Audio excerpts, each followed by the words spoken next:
بسم اللہ الرحمن الرحیم۔ آج کی ویڈیو میں ہم حضرت امام عالی مقام حضرت امام حسین کی شہادت کے بارے میں بات کریں گے۔ ناظرین، 10 محرم الحرام کو صبح فجر کی نماز کے بعد ابن سعد اپنی فوج لے کر نکلا۔ سیدنا امام حسین رضی اللہ تعالیٰ عنہ نے بھی صفیں درست کی۔ آپ رضی اللہ تعالیٰ عنہ کے ساتھ صرف 32 سوار اور 40 پیادے تھے۔ جب دونوں لشکر آمنے سامنے کھڑے ہو گئے، اس وقت آپ رضی اللہ تعالیٰ عنہ نے تقریر کی، لوگوں جلدی نہ کرو، پہلے میری بات سن لو، مجھ پر تم کو سمجھانے کا جو حق ہے وہ ادا کر لینے دو اور میرے یہاں آنے کی وجہ بھی سن لو۔ اگر تم میرا عذر قبول کر لو گے اور مجھ سے انصاف کرو گے تو انتہائی خوش نصیب انسان ہوگے، لیکن تم اس کے لیے تیار نہ ہوئے تو تمہاری مرضی، سب مل کر میرے خلاف زور لگا لو اور مجھ سے جو برتاؤ کرنا چاہتے ہو کر ڈالو۔ اللہ بڑا کارساز ہے، وہی اپنے نیک بندوں کو ہدایت دیتا ہے۔ تم لوگ میرے حسب و نسب پر غور کرو اور دیکھو کہ میں کون ہوں، پھر اپنے گریبانوں میں منہ ڈال اور اپنے آپ کو ملامت کرو کہ کیا تمہیں میرا قتل اور میری توہین زیب دیتی ہے؟ کیا میں تمہارے نبی صلی اللہ علیہ وآلہ وسلم کا نواسا اور ان کے چچا زاد بھائی کا بیٹا نہیں ہوں، جنہوں نے اللہ ذوالجلال کے حکم پر سب سے پہلے لبیک کہا، اس کے رسول صلی اللہ علیہ وآلہ وسلم پر ایمان لائے؟ کیا سید الشہداء حضرت امیر حمزہ میرے والد کے چچا نہیں؟ کیا حضرت جعفر طیار رضی اللہ تعالیٰ عنہ میرے چچا نہیں تھے؟ کیا تمہیں میرے اور میرے بھائی کے متعلق رسول اللہ صلی اللہ علیہ وآلہ وسلم کا یہ قول یاد نہیں کہ ہم دونوں جنت کے سردار ہوں گے؟ اگر میں سچ کہہ رہا ہوں تو پھر مجھے بتاؤ کہ تمہیں ننگی تلواروں سے کیا میرا مقابلہ کرنا چاہیے؟ جس وقت حضرت امام حسین رضی اللہ تعالیٰ عنہ خطاب فرما رہے تھے، آپ ایک اونٹنی پر سوار تھے، قرآن پاک آپ کے ہاتھ میں تھا اور دشمن سے کسی قسم کا خوف یا خطرہ نہیں تھا۔ اس دوران ابن سعد کے لشکری آپ کی جانب بڑھے تو آپ رضی اللہ تعالیٰ عنہ نے اپنے دونوں ہاتھ اٹھائے اور بارگاہ رب العزت میں یوں دعا فرمائی، یا اللہ، میں نے ہر مصیبت میں تجھ پر ہی بھروسہ کیا ہے، ہر سختی میں تو ہی میری پشت پناہی کرنے والا ہے، میں نے ہمیشہ تجھ ہی سے مانگا ہے اور تو نے ہمیشہ میری دستگیری کی ہے، تو ہی ہر نعمت کا مالک ہے، تو ہی احسان کرنے والا تھا، آج میں تجھ ہی سے التجا کرتا ہوں۔ پھر آپ نے کوفیوں کو مخاطب کر کے کہا، مجھے بتاؤ تم مجھے کس میں قتل کرنا چاہتے ہو؟ پھر آپ نے ان سرداروں کے نام لے لے کر فرمایا جنہوں نے آپ کو خط لکھے تھے، کیا تم نے مجھے خطوط لکھے؟ ان بے ایمانوں نے کہا، ہم نے آپ کو خطوط نہیں لکھے۔ آپ نے فرمایا، اگر تم مجھے پسند نہیں کرتے ہو تو میں واپس چلا جاتا ہوں، مجھے جانے دو۔ ان سرداروں نے جواب دیا، آپ خود کو ہمارے حوالے کر دیں۔ حضرت سیدنا امام حسین رضی اللہ تعالیٰ عنہ نے کہہ دیا، میں جیتے جی کبھی خود کو تمہارے حوالے نہیں کروں گا۔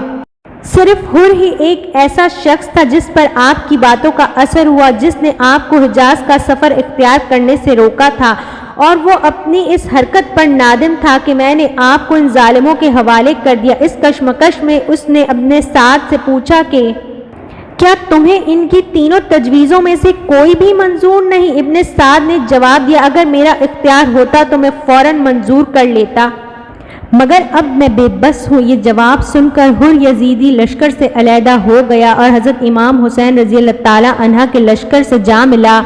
حضرت امام حسین رضی اللہ تعالیٰ عنہ سے اپنے گزشتہ فعل کی معافی مانگی اور عرض کیا کہ مجھے معلوم نہ تھا کہ یہ آپ کے ساتھ یہ سلوک کرنے والے ہیں، اب میں آپ کے لیے اپنی جان نچھاور کرنے کے لیے تیار ہوں۔ اس زمانے میں جنگ کے قواعد و ضوابط کے مطابق ابتدا میں ایک ایک اور پھر دو دو کر کے جنگجو میدان میں اترتے رہے۔ اس لڑائی میں حضرت سیدنا امام حسین رضی اللہ تعالیٰ عنہ کا پلڑا بھاری رہا اور یزیدی فوج کو کافی بھاری جانی نقصان اٹھانا پڑا۔ پھر ابن سعد نے اپنی فوج کو کھلی جنگ کا حکم دے دیا۔ حضرت سیدنا امام حسین رضی اللہ تعالیٰ عنہ اور ان کے جانثاروں نے یزیدی لشکر کو ڈٹ کر مقابلہ کیا اور ان کی صفیں الٹ کر رکھ دیں۔ یزیدی فوج کا نشانہ حضرت سیدنا امام حسین رضی اللہ تعالیٰ عنہ تھے، وہ بار بار ان پر حملہ آور ہوتے اور بار بار ناکام ہوتے۔ اس وقت شمر جو یزیدی لشکر کی کمان کر رہا تھا، اس نے اس وقت تیر انداز بلا لیے اور تیر چلانے شروع کر دیے۔ آپ رضی اللہ تعالیٰ عنہ اور جان نثاروں کے گھوڑے تیروں سے شدید زخمی ہو گئے۔ جناب حر کا گھوڑا بھی زخمی ہوا مگر اس نے پیدل لڑنا شروع کر دیا اور بالآخر جام شہادت نوش فرما لیا۔ دوپہر تک گھمسان کی لڑائی ہوتی رہی مگر یزیدی فوج کو کامیابی حاصل نہ ہوئی، کیونکہ حضرت امام حسین رضی اللہ تعالیٰ عنہ نے اپنے خیمے بھی اس طرح لگوائے تھے کہ دشمن صرف ایک ہی رخ سے حملہ کر سکتا تھا۔ یہ دیکھ کر ابن سعد نے حکم دیا کہ ان کے خیموں کو آگ لگا دی جائے، مگر حضرت سیدنا امام حسین رضی اللہ تعالیٰ عنہ نے اس کی یہ تدبیر بھی ناکام بنا دی اور خیموں کے پیچھے 4-5 آدمیوں کو اس طرح چھپا دیا کہ جو بھی خیموں کو آگ لگانے آتا اسے مار دیا جاتا۔ حضرت سیدنا امام حسین رضی اللہ تعالیٰ عنہ کے جانثار مسلسل لڑائی کی وجہ سے تھک رہے تھے اور کئی جانثار اس خون ریزی لڑائی میں شہید ہو چکے تھے۔ ظہر کی نماز کا وقت ہوا تو آپ رضی اللہ تعالیٰ عنہ نے ظہر کی نماز کے وقت جنگ بندی کی درخواست کی، مگر یزیدی لشکر نے آپ کی بات کو ماننے سے انکار کر دیا اور آپ رضی اللہ تعالیٰ عنہ کے جان نثاروں نے تلواروں کی زد میں ظہر کی نماز ادا کی۔ ظہر کے بعد آپ رضی اللہ تعالیٰ عنہ اپنے بچے علی اصغر کو لے کر خیمے سے باہر آئے، جس کی زبان پانی نہ ملنے کی وجہ سے خشک ہو رہی تھی۔ اسی دوران ایک تیر آیا اور اس معصوم بچے کے حلق میں پیوست ہو گیا اور یوں علی اصغر نے جام شہادت نوش فرمایا۔ حضرت سیدنا امام حسین رضی اللہ تعالیٰ عنہ کے تمام جان نثار ایک ایک کر کے جام شہادت نوش فرماتے چلے گئے، مگر پھر بھی آپ رضی اللہ تعالیٰ عنہ نے اپنی ہمت کو یکجا رکھا اور ایک بار پھر میدان جنگ میں یزیدیوں کو جہنم واصل کرنے لگے۔ اسی دوران شمر نے اپنے سپاہیوں کو حکم دیا اور آپ رضی اللہ تعالیٰ عنہ پر تیروں کی برسات شروع ہو گئی۔ آپ رضی اللہ تعالیٰ عنہ کا گھوڑا زخمی ہو کر گر پڑا۔ حضرت امام حسین رضی اللہ تعالیٰ عنہ نے تلوار سنبھالی اور پیادہ ہی یزیدیوں کا مقابلہ کرنے لگے۔ آپ رضی اللہ تعالیٰ عنہ کا جسم مبارک زخموں سے چور چور تھا۔ اس دوران آپ کے دائیں بازو پر تلوار کی کاری ضرب لگی اور آپ رضی اللہ تعالیٰ عنہ کا بازو مبارک کٹ کر جسم مبارک سے علیحدہ ہو گیا۔ اس دوران ملعون سنان ابن انس نے آپ رضی اللہ تعالیٰ عنہ پر نیزے کا وار کیا اور آپ رضی اللہ تعالیٰ عنہ زمین پر گر پڑے۔ سنان نے آپ رضی اللہ تعالیٰ عنہ کا سر مبارک تن سے جدا کرنا چاہا مگر اس کی ہمت نہ پڑی۔ پھر ملعون خولی بن ابن یزید نے آگے بڑھ کر آپ رضی اللہ تعالیٰ عنہ کا سر مبارک تن سے جدا کر دیا۔